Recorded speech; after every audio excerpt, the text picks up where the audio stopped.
લગ્નના દિવસે મારા પતિએ વચન આપ્યું હતું કે તે મારી સોતેલી દીકરીને પોતાના જન્મેલા બાળકની જેમ ઉછેરશે અને આપણે બંને બીજું કોઈ બાળક નહીં લાવીએ. પછી મારા પતિએ પોતાનું વચન પાળ્યું અને મારી દીકરીને પોતાનું નામ આપી દીધું. તેણે દીકરીને પોતાના જન્મેલા બાળકની જેમ પ્રેમ કર્યો. ક્યારેક તો પતિનો આટલો પ્રેમ જોઈને મને શંકા જ હતી, પણ પછી હું તેને મારું બ્રહ્મ માનીને ભૂલી જતી. આમ જતાં મારી દીકરી મોટી થઈ ગઈ. તેના લગ્ન નક્કી થયા. લગ્નના દિવસે બારાત આવી ત્યારે દીકરી બેહોશ થઈ ગઈ. મારું તો માથું ચક્કર ખાવા લાગ્યું, કારણ કે આટલા વર્ષોથી મારું જીવન ખૂબ શાંતિથી વીતી હતું. મને ક્યારેય વિચાર આવ્યો ન હતો કે મારા જીવનમાં આવો દિવસ પણ આવશે. આજે રવિવાર હતો અને મારા પતિ ઘરે હતા. આજે તેઓ થોડા બીમાર હતા, એટલે હજુ સુધી સૂઈ રહ્યા હતા. હું સવારમાં જ ઉઠી ગઈ હતી અને ઘરના કામોમાં વ્યસ્ત થઈ ગઈ હતી. મેં વિચાર્યું કે તેઓ આરામ કરે ત્યાં સુધી હું બધા કામ ઘરના કરી લઉં. એટલે હું ખૂબ જ ઝડપથી ઘરના કામોમાં લાગી ગઈ હતી અને અડધાથી વધારે કામ પણ કરી દીધા હતા. મારી દીકરી પણ ઉઠી ગઈ હતી અને તે પોતાના રમકડાથી રમી રહી હતી. તે હવે થોડી મોટી થઈ ગઈ હતી અને ખૂબ સમજદાર હતી. પોતાના રમકડા લઈને તે ખૂબ શાંતિથી રમી રહી હતી અને મને જરા પણ પરેશાન નથી કરી. પૂરી ઘરના કામ પૂરા કર્યા પછી મેં વિચાર્યું કે હવે નાસ્તો બનાવી લઉં અને પછી હું મારા પતિને ઉઠાડીને નાસ્તો કરાવું. પણ જ્યારે મેં ફ્રીજ ખોલીને દૂધ કાઢ્યું અને ચૂલા પર મૂક્યું ત્યારે તે ખરાબ થઈ ગયું હતું. હવે મને ખૂબ ચિંતા થઈ રહી હતી, કારણ કે મારા પતિ બીમાર હતા. જો આવું કંઈક થાત તો તે તરત જ દૂધ લઈને આવી જાત, પરંતુ હવે મને જ કંઈક કરવું હતું. એટલે મેં વિચાર્યું કે કેમ નહીં હું બજારમાં જઈને દૂધ સાથે સાથે જરૂરી વસ્તુઓ પણ લઈ આવું અને પછી નાસ્તો બનાવું અને પછી મારા પતિને ઉઠાડું. આમ પણ મારી દીકરી બિલકુલ પરેશાન ન કરતી હતી અને જો હું તેને છોડીને જતી તો તે પોતાના રમકડામાં જ વ્યસ્ત રહેતી અને કોઈ ખોટું કામ ન કરતી. મેં બધું વિચાર્યું, પરંતુ મારું મન કહેતું હતું કે મને જવું ન જોઈએ અને પતિના ઉઠવાની રાહ જોવી જોઈએ. બીજી તરફ મન કહેતું હતું કે પતિના આરામમાં કેમ ખલેલ પહોંચાડું. મને જાતે જ બજારમાં જવું જોઈએ અને પતિને પરેશાન ન કરવા જોઈએ. હું આ વિચારમાં ડૂબી હતી કે મારી દીકરીએ મને પરેશાન જોઈને પૂછ્યું, મમ્મી તમે શું વિચારી રહ્યા છો? ત્યારે મેં તેને કહ્યું કે હું બજાર જાઉં છું, તું પોતાનું ધ્યાન રાખજે. હું 15-20 મિનિટમાં પાછી આવીશ. કોઈને દરવાજો ન ખોલતા દેતી અને બીજા રૂમમાં બેસી જા. બિલકુલ અવાજ ન કરતી કે પપ્પા ઉઠી જાય. તેણે મારી વાત સાંભળી અને સમજી ગઈ અને બીજા રૂમમાં ચાલી ગઈ. હવે મને પણ થોડો આરામ થયો હતો, એટલે મેં ચાદર ઓઢી અને બજાર તરફ નીકળી ગઈ. મને એવું લાગતું હતું કે હું નજીકની દુકાનમાંથી જ સામાન લઈને ઝડપથી ઘરે પહોંચી જઈશ, પરંતુ ભૂલી ગઈ હતી કે આજે રજા છે અને દુકાનો પણ મોડી ખુલશે. હવે જે નજીકની માર્કેટ હતી તેમાં અડધીથી વધુ દુકાનો બંધ હતી અને મને જોઈએ તેવી વસ્તુઓ ત્યાં મળી નહીં, એટલે મને થોડું દૂર પગપાળા જવું પડ્યું. આમાં મને લગભગ 1 કલાક લાગી ગયો. આ 1 કલાકમાં મારા મનમાં 100 પ્રકારના વિચારો આવ્યા કે ક્યાંક મારી દીકરીને કંઈક નુકસાન ન કર્યું હોય, ક્યાંક મારી દીકરીને કંઈક થયું ન હોય. મને ખૂબ પરસેવો થવા લાગ્યો. હું મારા મારા પાસેના રૂમાલમાંથી સાફ કરતી હતી અને ઝડપથી બધી વસ્તુઓ લઈને લગભગ 1 કલાક થઈ ગયો હતો. મારા મનની સ્થિતિ અજીબ થઈ રહી હતી. મારું મન મને વારંવાર ઠપકો આપતું હતું કે તારી દીકરીને એકલી છોડીને જવું ન જોઈતું હતું. મારું મન ખૂબ ડરી રહ્યું હતું અને ઝડપથી પગલાં ભરતી હું મારા ઘર તરફ વધતી જતી હતી. અમે એપાર્ટમેન્ટમાં રહેતા હતા. ઝડપથી સીડીઓ ચડીને જ્યારે મેં ચાવી ફેરવીને દરવાજો ખોલવાનો પ્રયત્ન કર્યો ત્યારે મને મારી દીકરીની ચીસોના અવાજ સંભળાયા. મારા હાથમાંથી વસ્તુઓ છૂટીને જમીન પર પડી ગઈ. મને તેની કોઈ પરવા ન હતી. હું દોડીને અંદર ગઈ હતી. મારું મન મને વારંવાર ઠપકો આપતું હતું કે મને આવું કરવું ન જોઈએ, મને તેને એકલી ન છોડવી જોઈએ. પરંતુ ખબર નહીં કે આ 5 વર્ષમાં મેં તેને ક્યારે એકલી ન છોડી હતી અને આજે કેવી રીતે છોડી દીધી. હું દોડીને અંદર ગઈ તો કમરાનું દ્રશ્ય જોઈને મારા પગ નીચેથી જમીન સરકી ગઈ હતી. મેં અજાણે પડે દિવાલને પકડી લીધી હતી અને મારી જાતને સંભાળવાનો પ્રયત્ન કર્યો હતો, પરંતુ સામેનું દ્રશ્ય ખૂબ જ ખરાબ હતું. મને લાગતું હતું કે હું હવે આગળનો શ્વાસ પણ લઈ શકું નહીં. મારું નામ સોનલ ત્રિવેદી છે. હું મારા માતા પિતાની એકલી દીકરી છું અને મારે 2 મોટા ભાઈ છે. હું બધાની લાડલી છું. તેમણે મને લાડથી ઉછેરી છે. મેં મારા પરિવારની છોકરીઓમાં સૌથી વધુ અભ્યાસ કર્યો હતો અને યુનિવર્સિટી લેવલ સુધી પહોંચી હતી. ઘરવાળાની નજરમાં હું તારો હતી. તેમણે મને યુનિવર્સિટી સુધી ખૂબ સાથ આપ્યો હતો. મેં ક્યારેય આ વાતનો ખોટો ફાયદો ઉઠાવ્યો ન હતો. આટલું જ નહીં, ઘણા છોકરાઓ મારી તરફ આવ્યા, પરંતુ મેં તેમને ત્યાં જ રોકી દીધા. હું તેમનો વિશ્વાસ ક્યારેય તોડવા માંગતી ન હતી. તેમણે મારા પર વિશ્વાસ કર્યો હતો તો મને તેને જાળવી રાખવું પણ તો હતું. હું નિશંકપણે સુંદર હતી, પરંતુ મેં આ સુંદરતાને ક્યારેય મારું શસ્ત્ર ન બનાવ્યું અને ન ક્યારેય બનાવવા માંગતી હતી. પરંતુ જીવન ક્યારેક આપણું એવું પરીક્ષણ લે છે કે જ્યારે આપણે પાછળ વળીને જોઈએ છીએ ત્યારે સમજાય છે કે આ પરીક્ષાઓ તો બિલકુલ અચાનક જ આવે છે અને માણસને દરેક પરીક્ષા માટે તૈયાર રહેવું જોઈએ. મારી સાથે પણ કંઈક એવું જ થયું. મેં યુનિવર્સિટીમાંથી અભ્યાસ પૂરો કર્યો હતો અને ઘરે પરિણામની રાહ જોતી હતી. ઘરના કામમાં માની મદદ કરતી અને મા મારા માટે લગ્નની શોધ કરી રહી હતી. જ્યારે હું તેમને ના પાડતી હતી કે મને તારી સાથે હજુ ઘણો સમય વિતાવો છે, ઘણી બધી વાતો કરવી છે, લગ્ન તો હજુ પછીની વાત છે. આ દિવસો મારા નંબર પર રોંગ કોલ્સ આવવા લાગ્યા. હું તેને અવગણીને થાકી ગઈ હતી. આખરે એક દિવસ મેં ફોન રિસીવ કરી લીધો અને તે રોંગ નંબરને ઠપકો આપ્યો, પરંતુ તેણે મારો પીછો છોડ્યો ન હતો. આમ જતાં જતાં અમે થોડી ઘણી વાતો કરવા લાગ્યા. હું તેને વાતો કહેતી અને તે મારી વાતો એ રીતે સાંભળતો હતો કે જાણે મારા મોંમાંથી ફૂલ વરસી રહ્યા હોય. મને તેના પર ગુસ્સો આવતો અને તેને મારા પર પ્રેમ આવતો. આવી નોકઝોક વચ્ચે અમે બંને એકબીજા માટે જરૂરી બની ગયા હતા. જોકે અમે એકબીજાને ક્યારેય જોયા પણ ન હતા અને ના તો એકબીજાને જોવાની ક્યારેય ઈચ્છા રાખી હતી.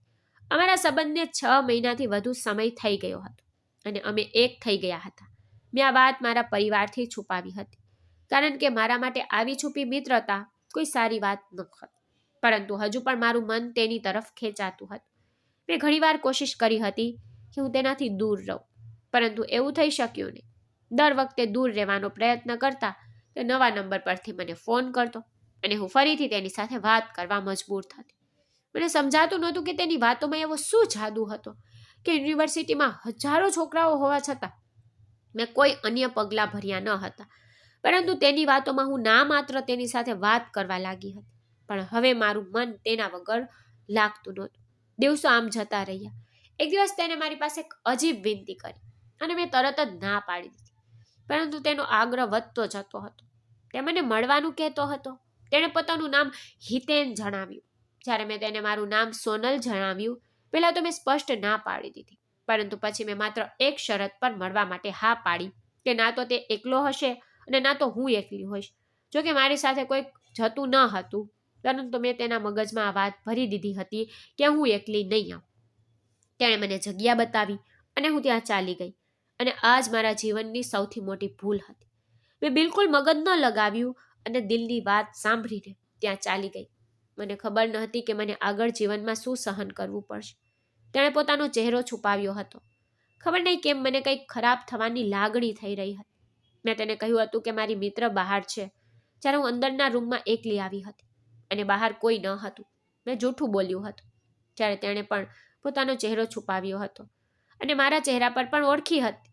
અમે બંને એકબીજાને જોયા પણ ન હતા, એટલે કે બહુ નજીક હોવા છતાં અમે એકબીજાને જોઈ શક્યા નહીં. પછી અમારા બંને વચ્ચે ત્રીજો શૈતાન આવી ગયો અને તેણે મારી ઇજ્જતને બરબાદ કરી દીધી. મને ખબર ન હતી કે મારો પહેલો વિશ્વાસ કોઈ પુરુષ પર મને આટલી ઊંડી ખાઈમાં લઈ જશે. મારી જાતને બરબાદ કરીને ઘરે આવી ગઈ અને મારી સાથે બનેલી આટલી મોટી ઘટનાની કોઈને જાણ ન કરી. મેં ભગવાન સમક્ષ પડીને માફી માંગી કે મેં મારા માતા પિતાને વિશ્વાસ તોડ્યો છે અને મેં ભગવાનના નિયમોનું પણ ઉલ્લંઘન કર્યું છે, જેનું પરિણામ મને આવી સ્થિતિમાં ભોગવવું પડ્યું હતું. હવે મારી ભગવાન પાસે એક જ પ્રાર્થના હતી કે આ પરિણામ મને બરબાદ ન કરે. હું દરરોજ દિલથી ભગવાન પાસે આ પ્રાર્થના કરતી હતી. હવે જોવું એ કે મારી પ્રાર્થના સ્વીકાર્ય છે કે આકાશમાંથી ટકરાઈને પાછી મારી પાસે જ આવે છે. મેં જે દ્રશ્ય જોયું હતું તે ખૂબ જ ખરાબ હતું. હું તરત જ આગળ વધી અને મારી બાળકી પર ઝૂકેલા મારા પતિનો કોલર પકડીને તેને દૂર ધકેલી દીધો. તે આ અચાનક બનાવથી ખૂબ ગભરાઈ ગયો હતો અને મને હેરાન થઈને જોઈ રહ્યો હતો. મેં તેને બંને હાથથી ધક્કો માર્યો, કારણ કે મારા મગજમાં જે ચાલુ રહ્યું હતું તે જ મારી આંખોએ મને બતાવ્યું હતું. મારી દીકરીને કમરમાં ગંભીર ઈજા થઈ હતી અને તે રડતી હતી. લોહી પણ વહી રહ્યું હતું અને મારું લોહી ઉકળી રહ્યું હતું.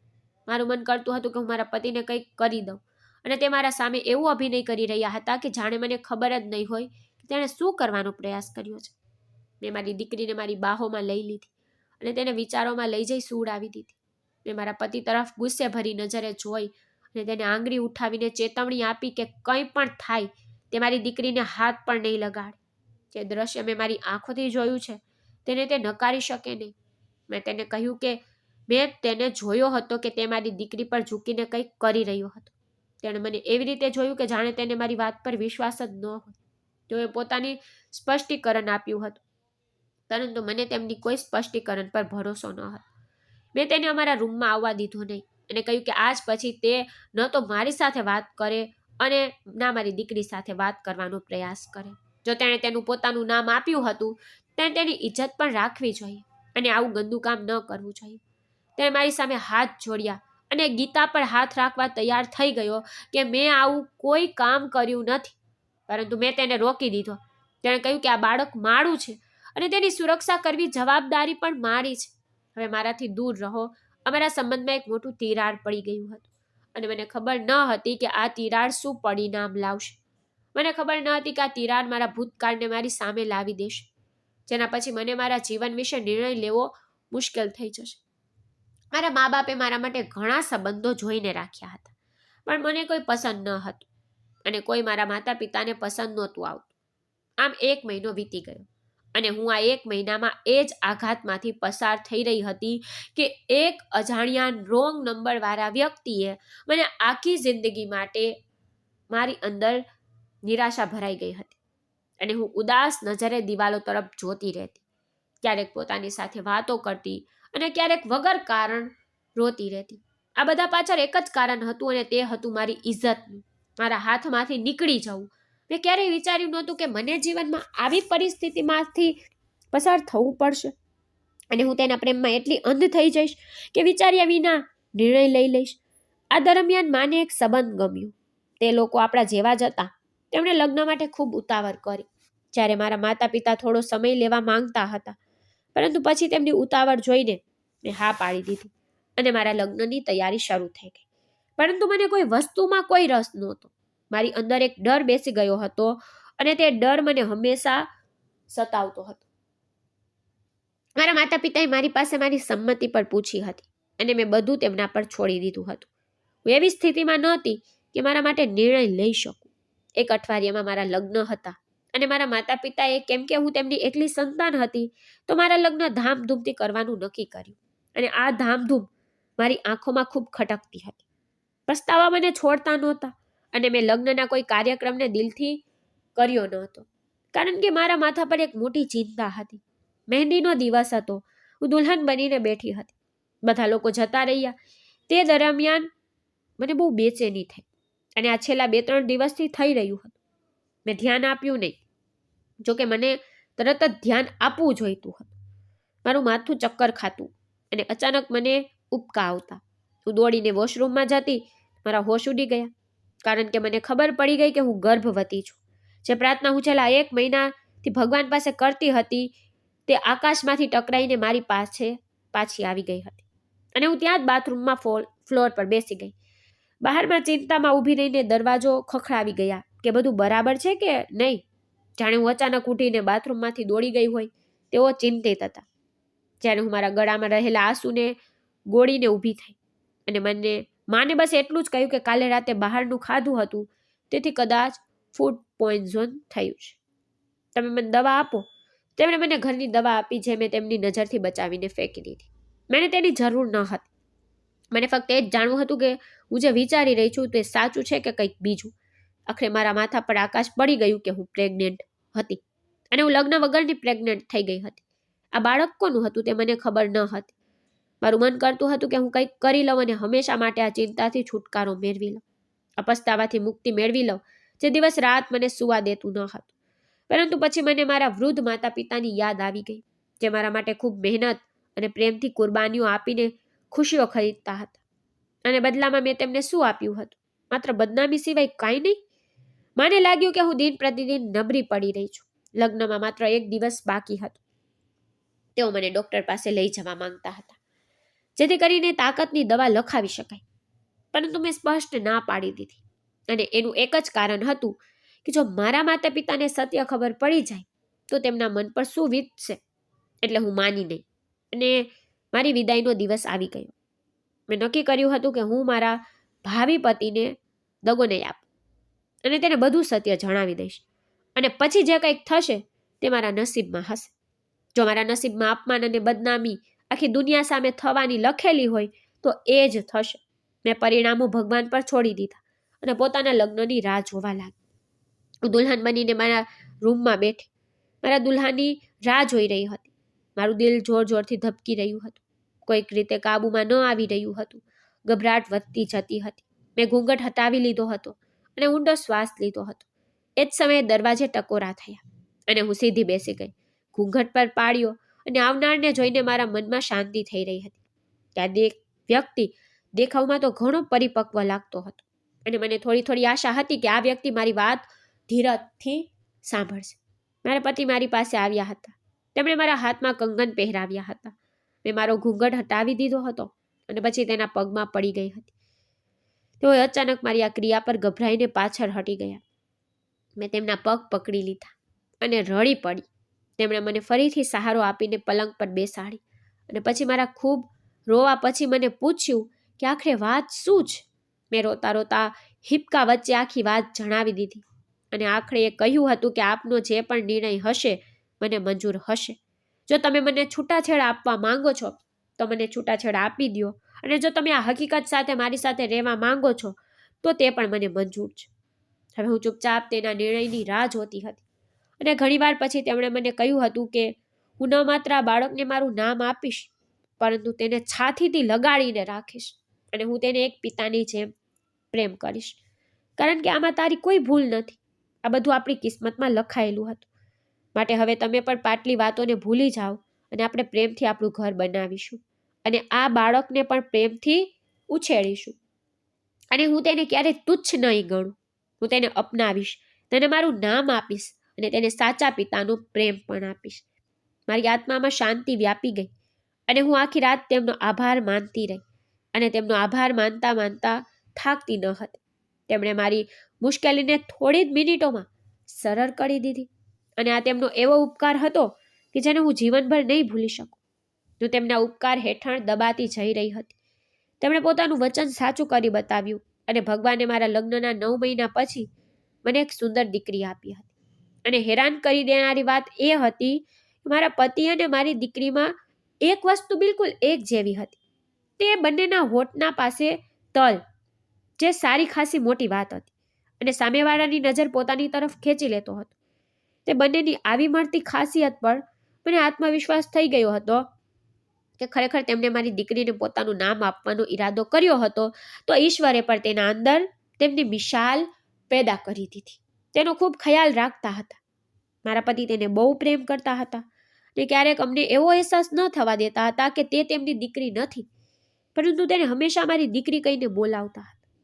અને હું આ વાત બાબત માટે ભગવાનનો હંમેશા આભાર માનતી કે આજની દુનિયામાં એવા લોકો ક્યાં મળતા હતા જે બિનફાયદે કોઈ બીજાની સંતાનને પોતાના છાતીએ લગાવે.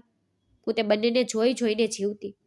તે બંને જ હવે મારી આખી કાયનાત હતા અને મારી જિંદગી હતા. મારી દુનિયા તેમની જ આસપાસ ફરતી હતી, પરંતુ હું બેખબર હતી કે મારી આ દુનિયા જલ્દી બરબાદ થવા વાળી છે અને કદાચ તેને મારી નજર ખાઈ ગઈ. મારી નજર મારી દુનિયાને લાગી ગઈ અને પળમાં હાલાત બદલાઈ ગયા અને બિલકુલ વિરોધી દિશામાં ચાલવા લાગ્યા હતા. મને બિલકુલ પણ આશા ન હતી કે મારી જિંદગી એકવાર ફરી બદલાઈને રહી જશે અને મને મારી જિંદગીમાં આ વાતનો સામનો પણ કરવો પડશે. એક વાત ફરી હું ખરાબ રીતે ફસાઈ ગઈ અને ક્યાંકથી નીકળવાનો કોઈ રસ્તો નજર નહોતો આવતો. મેં મારા પતિને કહી દીધું હતું કે હું કંઈક દિવસો માટે મારા પિયર જાઉં છું અને ત્યાં જ રહીશ. ચાલો મને તંગ ન કરો, કારણ કે જે હરકત આમણે કરી હતી તેનો સમય અયોગ્ય છે, જ્યારે કે તે મને વારંવાર કહી ચૂક્યા હતા કે મેં એવું કંઈ હરકત નથી કરી. અમારા મગજથી આ વાતને હું કાઢી શકતી ન હતી. જ્યારે મેં મારી પોતાની આંખોથી જોયું હતું કે જ્યારે મેં મારી બાળકીને ચીસ સાંભળી ત્યારે હું રૂમ તરફ દોડી ગઈ. ત્યારે તેમની પીઠ કમરના દરવાજા તરફ હતી અને દીકરી પલંગ પર સૂતી હતી અને તેના પર જાણે શું કરી રહ્યા હતા. મારા દિલમાં વિચિત્ર ઉબાલ ઉઠ્યો હતો અને પછી અમારા વચ્ચે હાલત ખરાબથી ખરાબ થતા ચાલ્યા ગયા. મેં તેમને માત્ર એટલું કહ્યું હતું કે જો આ તમારી પોતાની સગી દીકરી હોત તો તમે પણ આવું જ વર્તન કરત. તેમને આ વાત સહન ન થઈ તેમણે અમારા લગ્ન થયા ત્યારથી પહેલીવાર મારા પર હાથ ઉઠાવવાની કોશિશ કરી.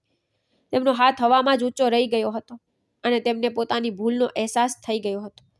તેમણે હોઠ મીચીને હાથ પાછો કરી લીધો અને પછી મને પિયર જવાની પરવાનગી આપી દીધી અને બિલકુલ ચૂપ થઈ ગયા હતા. અને આખરી વાત જે કહી હતી તે માત્ર એટલી કહી હતી કે હું તને મારી સફાઈઓ આપી આપીને થાકી ગયો છું. હું તને કહી રહ્યો છું કે મેં તેના સાથે કોઈ ખોટી હરકત નથી કરી. કાશ કે તે એટલી સમજદાર હોત તો તે તને પોતે જ કહેત કે પપ્પાએ તો કંઈ કર્યું જ નથી, પણ હું તો તેનો ઘા સાફ કરી રહ્યો હતો. હવે તમે જે સમજવું છે તે તમે સમજતા રહો. જ્યારે કે આજે પણ તે મારી દીકરી છે ને હું તેને એટલી જ પ્રેમ કરું છું જેટલી તું કરે છે, પરંતુ મને તેમની કોઈ પણ વાતનો વિશ્વાસ ન હતો. કેવી રીતે માનું કે તે તેની સગી દીકરી ન હતી પણ સોતેલી દીકરી હતી? અને સમગ્ર રસ્તે મને જે વિચારો આવતા રહ્યા તે એક મા માટે એક સંકેત હતા. હું એક મા તરીકે સંપૂર્ણપણે નિષ્ફળ થઈ ગઈ હતી અને મારા બાળકને એક દાનવના હવાલે કરી બજાર નીકળી ગઈ હતી.